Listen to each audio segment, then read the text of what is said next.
Hey guys, it's Melissa here from melissaoatman.com. Welcome to Awaken Your Inner Awesomeness, a daily podcast devoted to spirituality and self-help. If you're new, I want to welcome you. If you're returning, welcome back. So today I wanted to talk to you about saving your energy. And what I mean when I say save your energy is do not expend your energy on things that in the short term really aren't going to matter. So many times we end up getting so upset and emotional about problems or situations that 5 hours from now, 5 days from now, 5 weeks from now, we won't even remember, or we'll say, oh, that was no big deal.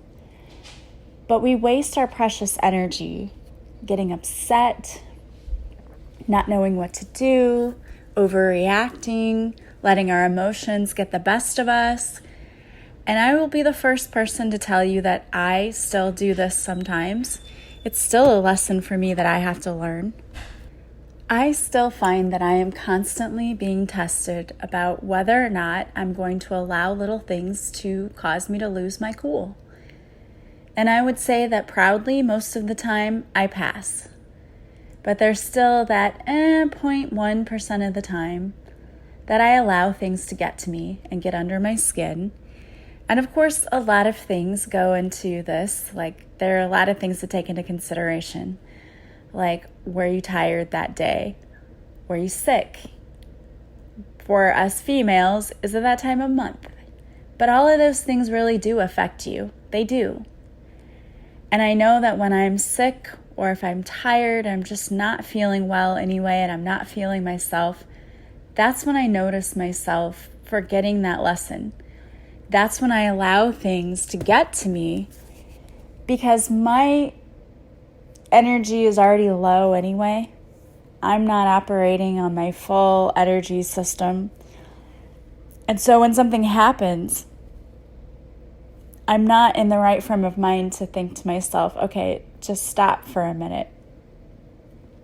And I have people around me who will tell me, like, hey, just take a moment, breathe. You need to, this is going to be fine, but take a breath.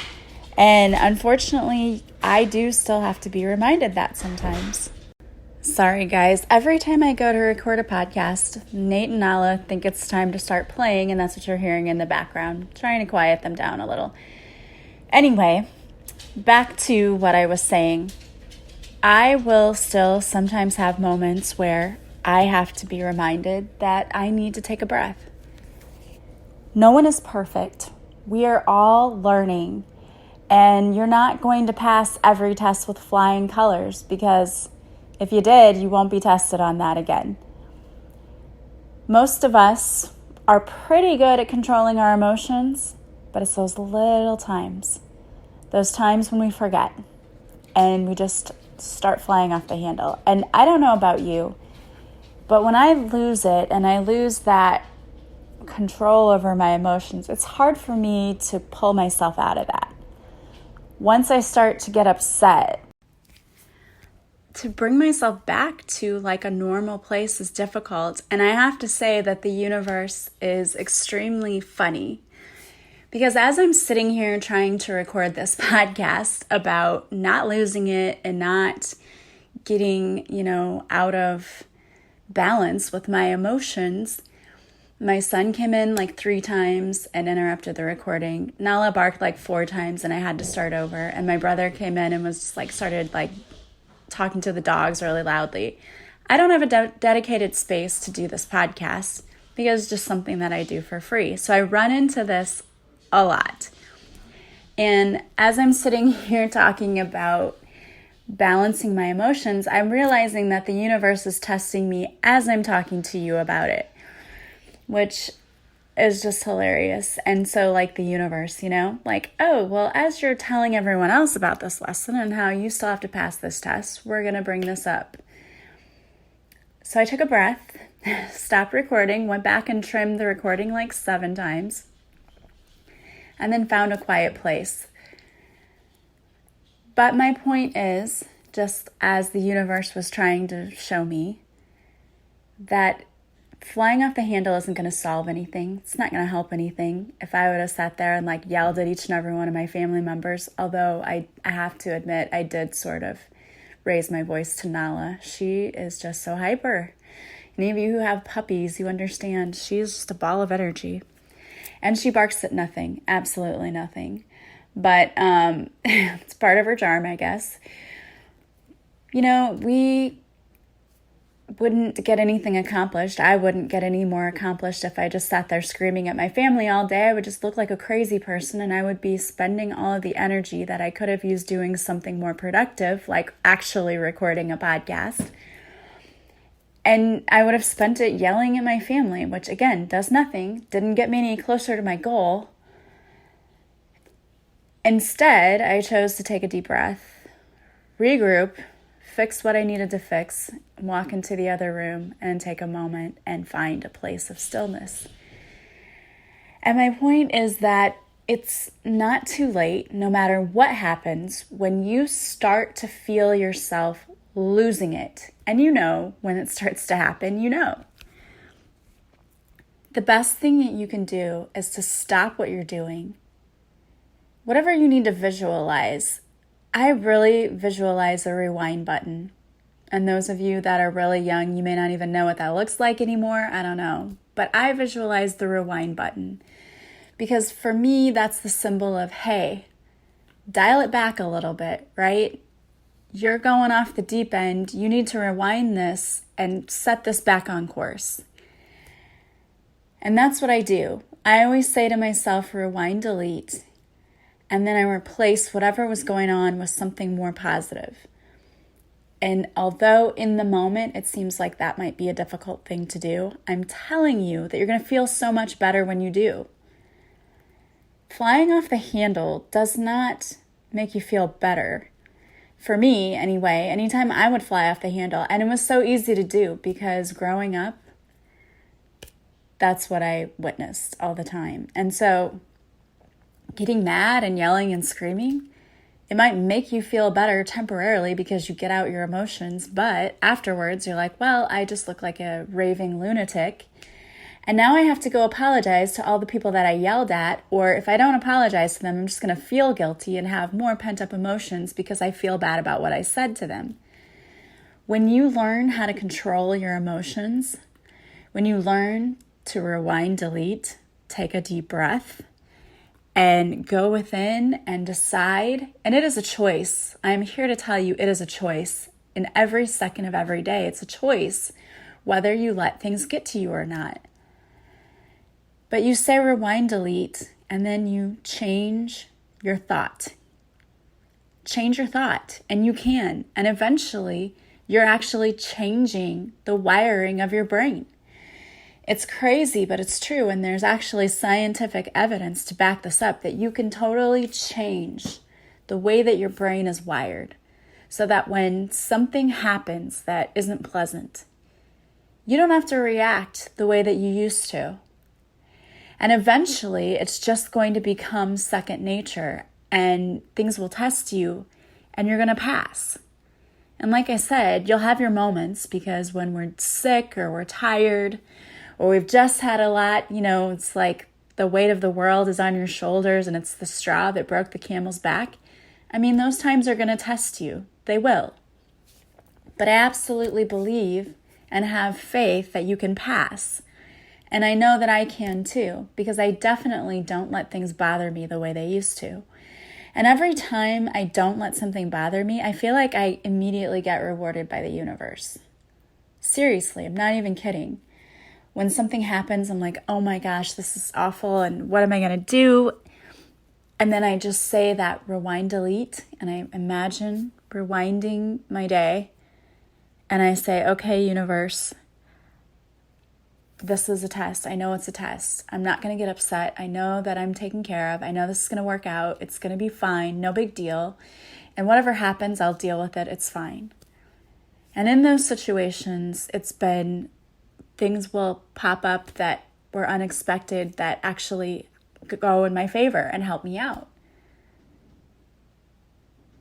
And the only way I can explain it is divine intervention, because there have been things and times where things shouldn't have worked out and they did. One example is when I took students to Europe. I was taking my children and my brother and my sister, and they were chaperones on the tour. So their trip was paid for, except for like a few $100s that you had to pay for insurance. And the travel company decided that because my kids were not 18, that they would have to, like, we would have to pay this extra fee or something. It was like $600 and something. It was a ridiculous fee. And it ended up being like $1,200 then total, which is still, of course, not a big deal. But they told us this a month before the trip. And it's like, it's due now. And we had planned this trip 2 years out. And 2 years out, I could have paid that. But I was like, I don't have $1,200 in a month to give you. And I started to get really upset about it. And then I said to myself, no, I'm not going to get upset. We'll figure this out. And so I was talking to the guy who worked for the company, and I said, listen, you didn't tell us about this charge, and this really isn't fair, and it's a month out. What can we do? And I said, I have global rewards points, and I will be getting enough to do trips on my own. Can we use that? And he said, I never thought of that. I don't know. So then he came back to me, yes, we can use that, and you'll still get, their full benefits or whatever. I'm like, okay, well, there you go. There was the solution. Now, had I been really upset and wanted to start kicking and screaming, I probably wouldn't have been clear-headed enough to think of that solution. And honestly, I'm truly confident that Spirit was putting that in my head, that idea, like, hey, ask about this. And on my own, if I had been so upset and my judgment had been clouded, and I wouldn't have been able to even get any guidance from Spirit, because it would have been too focused on my own self. And instead, I just calmed down, and that came to me right away. Ask about this. So the universe can help us too by just planting ideas in our head that help us. And that's happened on more than one occasion for me. It really has. And like today I logged into my computer at school, and then I had cafeteria duty. So I went to go do my duty, and I came back, and I have first hour prep, and there's another teacher in my classroom. So I'm in the library working, and I could not log into a computer. So I went out to the library, and she said, oh, I can't either. It's building wide. Well, then we found out it was district wide. No one could log into a computer today. I couldn't log in. I could log into my Chromebook during my prep, which was great because I was still able to get work done. And I was super thankful for that. And I thought, well, I have my Chromebook. So I went back to my classroom, couldn't log into my Chromebook. There's no internet for the whole day. And of course, all these plans that I have these technological programs we're going to use. Well, luckily for me, my students were still able to use internet on their Chromebooks, but I was not. And some of the games that, I wanted to play with them, I have to pull up a code, and it's this complicated thing. And I couldn't do it, so I had to change my plans. And I just happened to think, I was like, this is a little frustrating, and it would be nice, to get some help. And I had this idea, like, why not use your phone and see if you can log in from there and just get a code, and then you can write that on the whiteboard, and then they can still log in. And it worked. And again, I tell you that if I had just gotten upset and frustrated and just been like, this sucks and my day's ruined and blah, blah, blah, it would have been bad. But I didn't do that.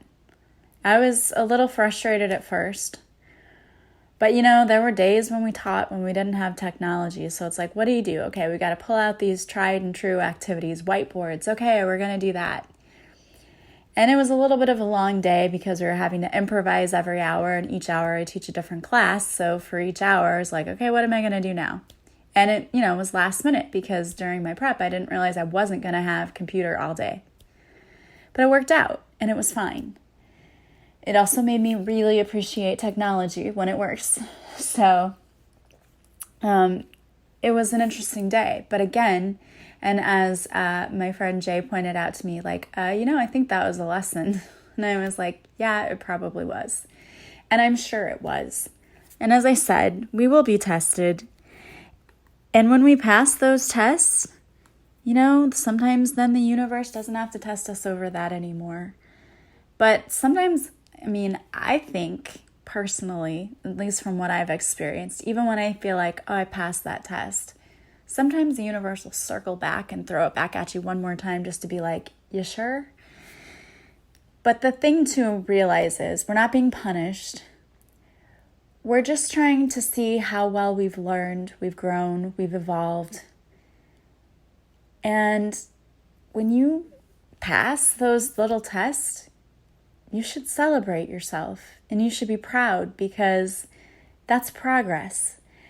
And don't get discouraged when you don't pass the test because trust me, there have been multiple times where I did not pass the test and I had to redo it. And it doesn't mean that I'm a failure. It just is another chance for me to learn that lesson. And when I learn it, I'm so excited. Like, look what I did. And even when I fail, if I look back at how I used to react to things, it doesn't take me nearly as long to quickly realize, hey, look, you're failing this test, you're losing it, and to pull myself out of it. So even if I don't pass it right away, I'm still understanding what I'm doing because I'm trying to be mindful and live in the present moment and pay attention to what's going on around me, and especially my own self and my feelings and what I'm going through. So it's a big, huge step forward for me to realize that I'm starting to lose it and I need to quit. That's a big deal.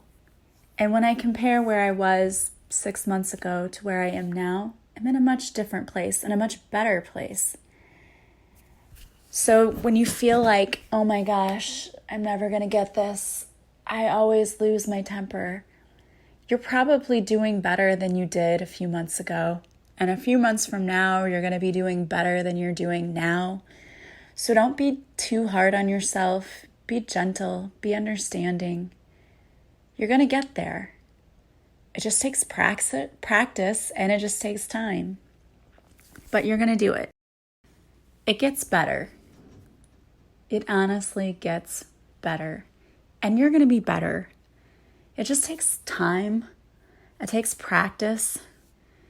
You didn't learn to start walking overnight. And in the same way, you're going to have to take some time to learn how to pull yourself out of, I say, being in your head.